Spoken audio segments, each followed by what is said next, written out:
well. Today I'm joined by James Harris, who's been the stream lead for the Commons and is CEO at Turner Harris, and Matthew West, who's the technical lead for the National Digital Twin Programme and Director of Information Junction.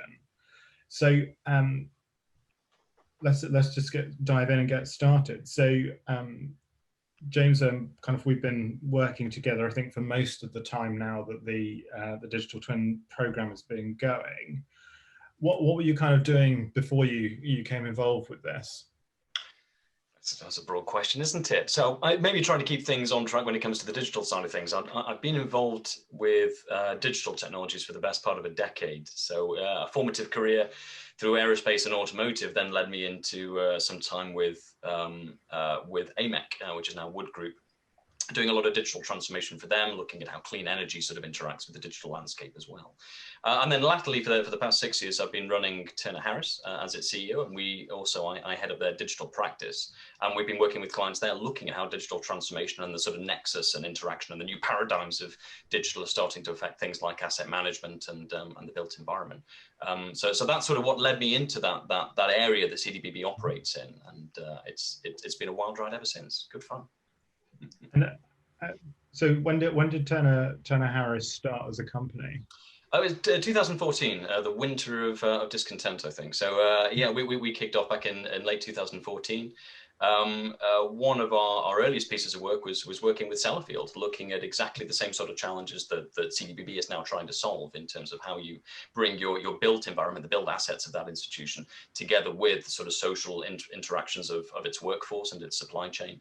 And the work that we did there was sort of almost like a nascent lead-in to what we're dealing with now in the National Digital Twin Programme. I also had the pleasure of working with the World Economic Forum for some years as well, looking at their Emerging Technologies Task Force. So I was on a working group with them, looking at how early stage technologies, both in terms of energy development, but also how digital interacts with all of that, was going to find commercial routes to market, but was also going to try to change our lives. So it was really interesting seeing the dynamic from a global perspective, and how the entire world is trying to realign itself to the realities of digital. And then grounded in the reality of the UK context. How are we going to make that work for the UK? How are we going to create a market, and how are we going to advance our technological understanding to make it a real thing? So again, that's sort of drew me closer into CDBB, and I can talk a little bit about the work that I did that led me into Mark Enz's area of interest. But yeah, it sort of runs through my blood, if you like, this digital stuff. And how did you find kind of starting up a company and trying to kind of I guess create your own sort of imprint in the sector? It was not an easy job, as anybody who's tried it will let you know, but enormously enjoyable. And I think what was wonderful about it is finding the freedom to explore areas of work that in the sort of broader corporate life, you're a little bit tied in. You've got a role to play, and you're one of the cogs, and you get that done. When you're on your own, of course, you are your own oarsman, and you set your own pace and your own direction. And having that flexibility to explore interesting areas has led us down some really interesting work. So we work with the Japanese government on looking at policies for for emerging technologies around the world. We've looked at institutions looking to bring in new clean energy technologies and again, interacting with the social context. And then, gosh, what else have we done? Oil and gas. We've looked at renewables. We've looked at, it's all over the show. A lot of nuclear work as well, which I know divides opinion. But for me, it's been immensely interesting trying to get to the hub of what is a difficult industry to work in. No, thank you, Joe. That's really fascinating. Sounds like you've had quite a high degree of diversity in there. Matthew, I understand you've had an incredibly rich career, and obviously you're now joining us and working on the National Digital Twin Programme. Where did you start out? How did kind of you first become? Where did your career kind of first begin? Well, by original training, I'm a chemical engineer, and I did my PhD in simulation of process modelling for the process that makes car tyre rubber. And what that meant was when I joined Shell in 1978, the first job I was given is what now would be called a digital twin, but of course the term hadn't been coined at that time. And this was about computer supervision of a crude distillation unit. So tying up all the instruments, so a connected digital twin, into a computer, and then monitoring the performance of the unit, and checking its performance against target and improving the performance where necessary. So classically the sort of thing you would call a digital twin these days. So the Internet of Things before the Internet, if you like. And was that, when you were kind of starting out, was that fairly kind of cutting edge at the time, or was that something that others were doing in the industry as well? It was fairly cutting edge. Shell was doing it. This was a system that Shell had developed, and I was actually implementing it and making it deliver benefits. And indeed, that's where I've sat right the way through my career, is pretty much on the computing business interface one way and another, leading through into getting, discovering that information really is that interface, and then getting involved in information management, and through into the 90s in Shell's data management key thrust, which was when Shell really started taking information and its management seriously. Brilliant. So, I mean, obviously at Shell for a significant part of your career, and you're now director of Information Junction. Kind of what happened between Shell, or was that straight into Information Junction? What's kind of between those two different aspects? Well, the nice thing about Shell is that the normal retirement age, at least when I was working there, was 60, and the average retirement age was 55.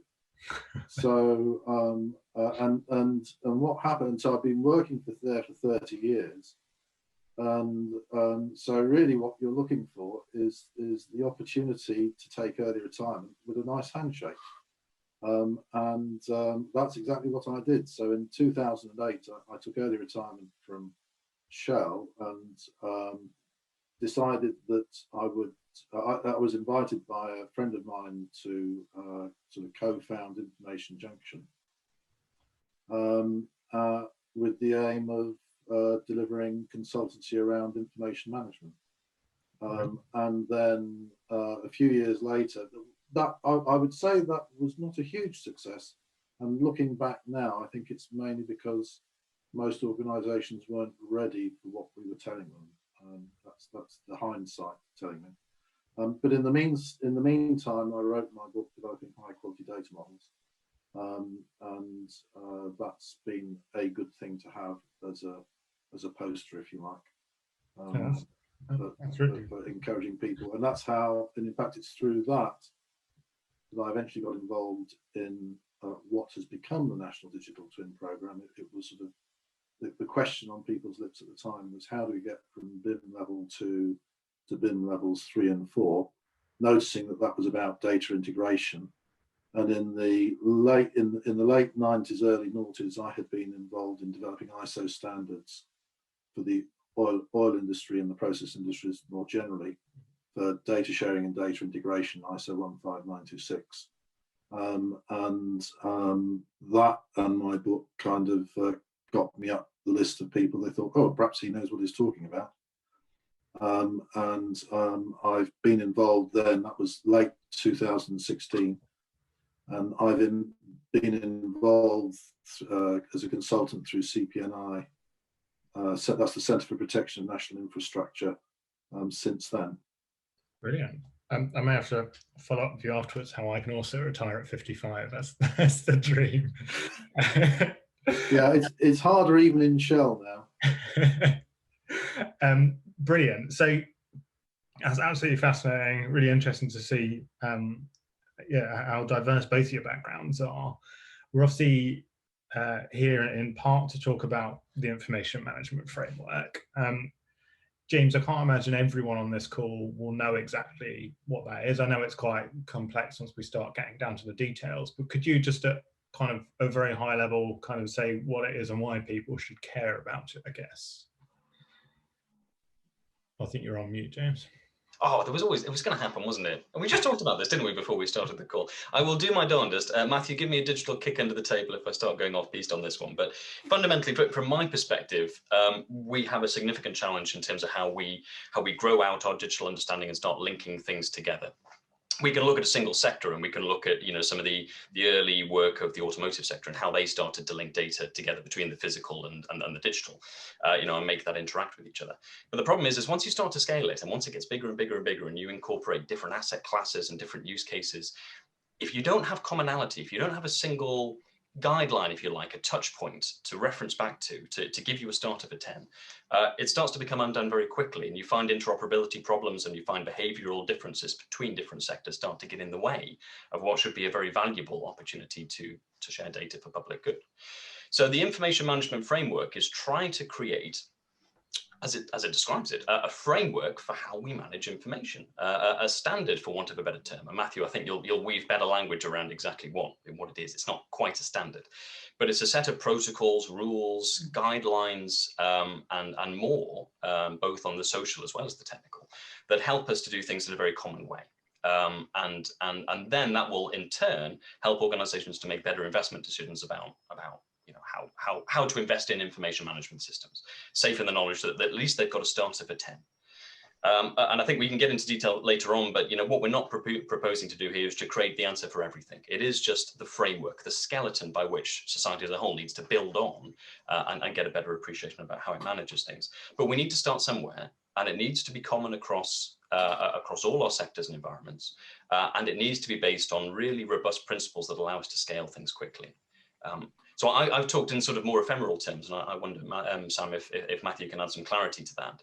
And again, I don't want to dive into the detail quite at this point yet. We can. No, I think what might be a helpful follow-up question for Matthew to take is, why do we actually, why is it beneficial to have one above and beyond just, we've obviously seen digital twins, they already exist out there. There isn't necessarily an information management framework now. Why is it all of a sudden, do you think, that it is important that we look at this? Yeah, well, this is really the question about the need to share data. I think a really simple example that you can use is the Grenfell Tower disaster. The question on everyone's lips the next day was which other tower blocks have the same kind of cladding? And you know that it took 3 months to answer that question. And if all local authorities were holding their planning and building regulations data as data, and I suspect most of it's in PDF files at the moment, and if that was all according to the same data model and reference data, and accessible as a digital twin as part of the national digital twin, and that's what that means, by the way, using the same data model and reference data, then it would probably have taken about half an hour to find the answer to that question. And I think that would have been a good thing. And that's just one example. You have things like disasters where you need to bring, that's an example where it's the same kind of data about lots of things that's distributed. The other kind of use case that, you know, as a generic use case, is where you want to bring diverse but overlapping data together. So if you have a flooding incident or something like that, and you quickly need to bring together data about water systems, telecoms, roads, power, and so on, so that you can see how they interact, because our infrastructure really is a system of systems.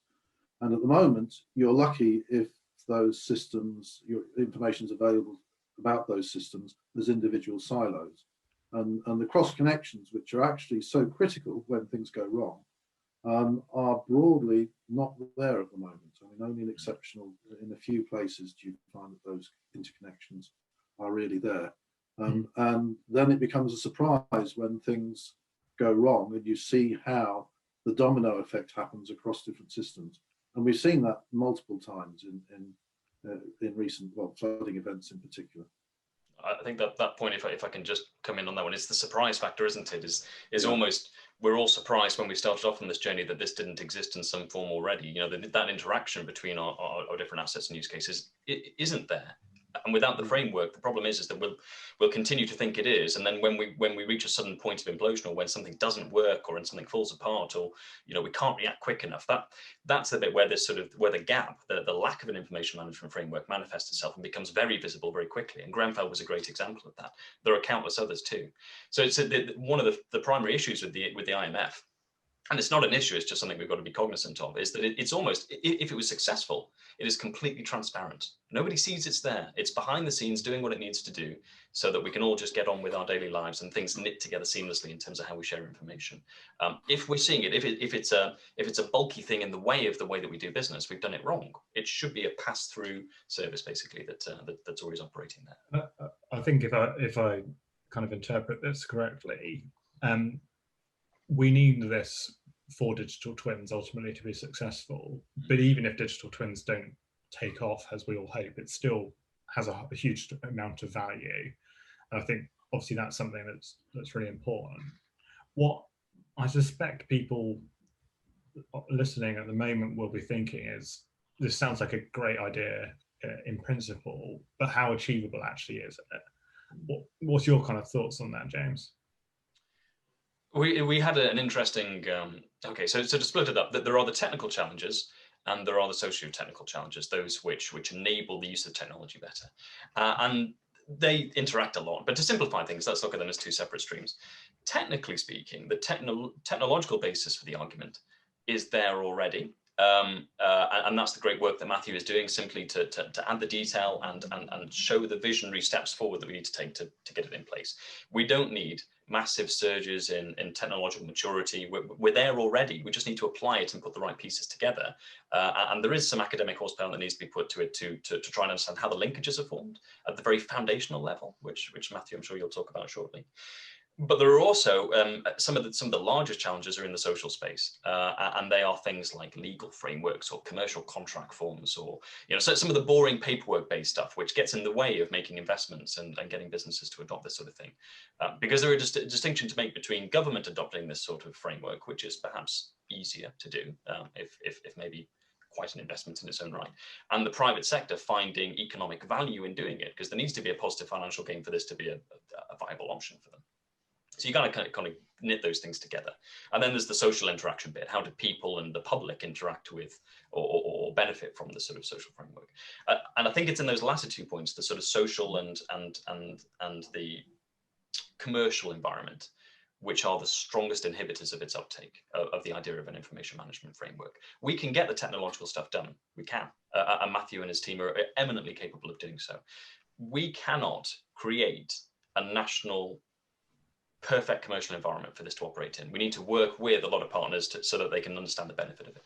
That's, I think, the Herculean challenge ahead of us, to sell the idea and to get people bought into what it is that we're doing. And it can only happen in a piecemeal way, but we just have to create the structures for that to be easily digestible. So how do we do it? It's the how you eat an elephant argument. You break it up into pieces and do it slowly, and use a national program to do it within, rather than trying to do it disparately in different parts of society. Yeah, and as we all know from history in general, when people see value, they invest, and that's what we got to do here. And Matthew, obviously, you've got a big challenge in itself with the technical component. Within the program, we've all got kind of a high degree of confidence you can achieve it. But just how difficult is it technically what we're trying to do? It's challenging but doable, I would say. And I think the way I put it is, we know what to do and how to do it, but we've still got to actually do it. So it's not that there's something on the shelf that we can just pick up and use and put some pieces together. There's a decent, a few years work to put something on the table that is just something that people, we hope, can plug into. And I agree precisely with what James was saying, is that that's doable. It's not where the biggest challenges are. That's if you want to put it in context, what we need to do to deliver the information management framework is in the millions to tens of millions sort of scale in terms of cost. What needs to be done in industry is probably in the billions scale. And because that's in the billions scale, it means that for the bit work that we're doing on the information management framework, it's really worth going the extra mile to make sure that it's, you know, the right quality. Because what you don't want to be doing is fixing it up in 5 years' time and have all the money that's been invested in getting on board with the National Digital Twin effectively thrown up in the air as everyone has to rework their data to conform with a new version. So we're putting a really strong emphasis on quality. And actually, when I think about what needs to be spent in industry, I mean, some of what the organizational things need to do is about improving the quality of information management. And that needs to go through a significant transformation from even what best practice is at the moment. I talk about digital twins emerging as you improve your information management. And I talk about the National Digital Twin like a mains water system where, you know, when someone turns on the tap, they can be confident they can drink the water. And that's done by people making sure that the water is treated properly before it enters the mains water system. And we need to get to that same place with the data that comes into the National Digital Twin. So it's not that people just post, you know, whatever they want onto it. It's that it's quality data that's assured, and that means that the processes that create it are not just accidental, but are deliberate, and you know why the data that's coming out of those processes is going to be fit for purpose. And I don't think we're there yet, or even most organisations haven't even started thinking in those terms. No, I think that's and I think that's critical. Yeah, I think that's a very fair comment. I mean, I guess jumping back to your point earlier that just because it's doable and achievable doesn't mean you've still got to do it, obviously. And I guess before a lot of people will really consider this, they've got to see it de-risked. They've got to see that it can be done. Is there anything in the short term you're looking to do, Matthew, which might help address some of those challenges? Well, we're trying to do all of our work on an evidence-based approach. So we start with the data that people are using and want and are looking to share. And in particular, in this coming year, we're going to be looking to do some demonstrators that test the ideas and the work that we've done so far, and point us in the right direction for what needs to be improved and what needs to be done better, what's working. And this is both across the sort of the ontology stroke data model reference data piece, and also the technology for access to the data, and mapping external digital twins into the National Digital Twin and authorizing their use. Yeah, I mean, that'll be extremely powerful. I'm conscious we've got about kind of 4 or so minutes left, and please feel free to put any questions in the chat if we haven't covered them. But whilst everyone's having a think about that, James, I'm quite keen to just get your sense on looking forward to the next 12 months, 3 years, whatever. What are you hoping to see between now and then, and not necessarily just with respect to the IMF, but more in the kind of digital twin space as a broader concept? I've been quite fortunate in that I've had some exposure over the past 6 to 12 months in looking at what sort of new business models have started to pop up around the nation that are using digital twins or quasi-digital twins, or I think synthetic environments has been mentioned a few times, which I'm not keen on as a term, but seeing a flood of new ideas come through with businesses who are predicating their very core operating model on a digital premise and on the idea of sharing a linkage between reality and the digital world. there is a danger and opportunity in equal redolent measure for us to capitalize on that enormous appetite for it. There is an appetite, and it's more than just a hype curve. I think we've gone over the hype curve and now we're into actual practical application territory. I would like to see those different business models get the support that they need, both from a government sense, but also for some of the more visionary aspects of our private sector to take advantage of them. And we'll see a lot of that anyway. There is enormous appetite within the investment community to begin to bring these together, and the private sector to start using it. It needs cohesion. And an easy way is to say, oh, great, well, all use the IMF for a startup of 10. It is a stepwise thing, and we'll need to transition into that.